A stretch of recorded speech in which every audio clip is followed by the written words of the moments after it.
Olá, prazer, me chamo Davi Carlos Dantas Rocha e hoje vamos falar sobre o ato de filosofar.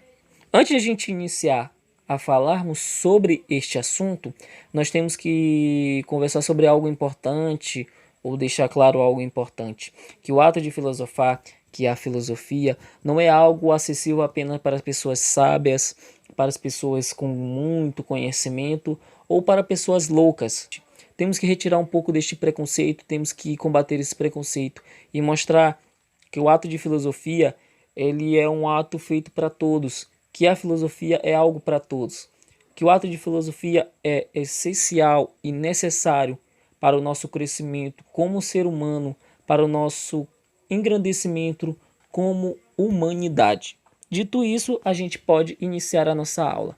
Mas, primeiro de tudo, o que é filosofar?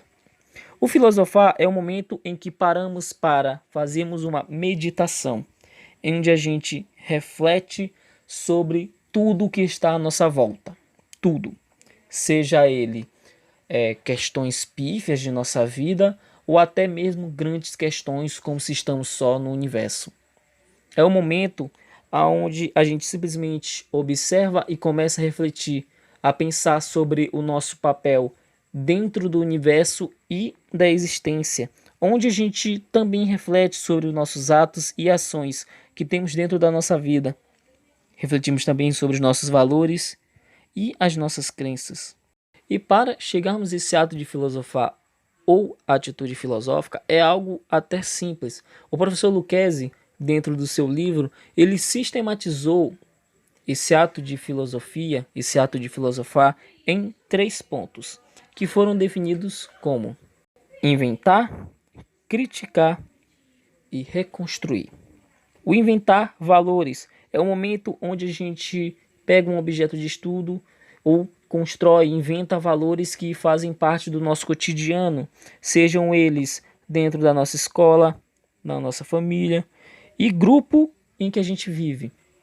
Essa invenção de valores tem por base o objeto estudado, como foi dito. No caso, se você for trabalhar um valor sobre a família, o objeto de estudo tem que ser a família.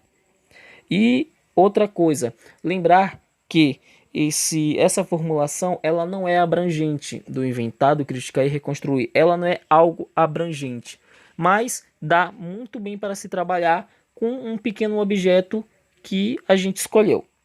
Logo após isso, o segundo passo é o de criticar, a crítica.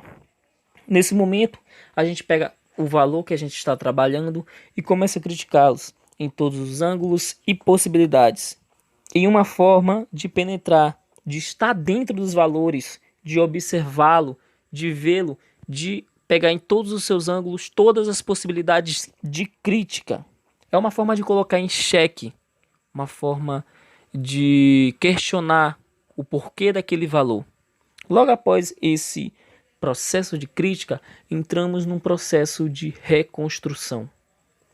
Nesse processo de reconstrução, depois de, vamos dizer assim, bater tanto dentro desse valor, nós observamos, vemos se ele é válido ou mesmo não sendo válido, se existe coisas dentro dele, existe noções dentro dele que podem ser retiradas e trago para a nossa vida, que podem ser utilizadas, que são válidos e que são o suficiente para guiar o nosso caminho.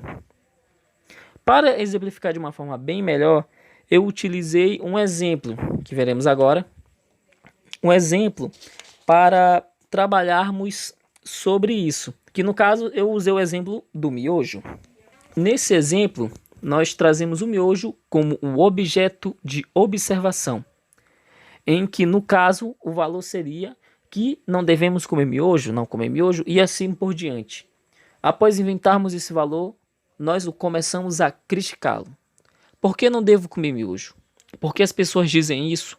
Por que eu devo comer miojo? Após esse momento de crítica, de porquês, nós entramos no processo de reconstrução, onde, no caso, chegamos à conclusão em que não iremos comer miojo, ou no caso, ele falando em primeira pessoa, não irei comer miojo, pois faz mal à saúde. Exemplificando de uma forma bem simples e bem explicativa o ato de filosofar. O ato de filosofar e a filosofia, elas têm algo parecido, mas também têm as suas diferenças. Como é dito nos quadros à direita e à esquerda, onde eles deixam bem claro, ambos estão embutidos dentro de um mesmo processo, e o ato de filosofar necessita da filosofia e vice-versa. Mas para a gente começar essa observação, primeiro vamos falar da filosofia. Lembrando que a filosofia ela surgiu na Grécia no século 6 a.C., por definição dada por Pitágoras, onde ele diz que a filosofia, no caso, seria o amor pela sabedoria. A filosofia ela está preocupada ou ela trabalha o estudo da existência humana. E o seu objeto de estudo é a linguagem, a mente e o valor do homem. Utiliza-se sempre da lógica e a razão para ir atrás das suas respostas. E dependendo do seu conhecimento, daquilo que foi analisado e daquilo que foi construído, ele pode surgir em várias gamas de conhecimento, que é o caso da filosofia cristã, política e etc. O ato de filosofar é um ato de reflexão, observação, de inventar ou observar valores em seu entorno, de criticá-los em todas as formas e de reconstrução deles, como foi explicado antes. Mas lembrando que essa observação ela é feita à distância, como se fôssemos um ser ignorante do saber e de uma forma bastante imparcial. É bom lembrar que o ato de filosofar ele é muito mais antiga que a própria filosofia. Essas são as diferenças entre a filosofia e o ato de filosofar. Assim encerro minha aula com essa frase de Sócrates em que diz, abre aspas, uma vida sem reflexão não vale a pena ser vivida, fecha aspas. Obrigado por sua companhia, volte sempre, deixe o seu like, se inscreva no canal, deixe os seus comentários, seus feedbacks. Muito obrigado e valeu!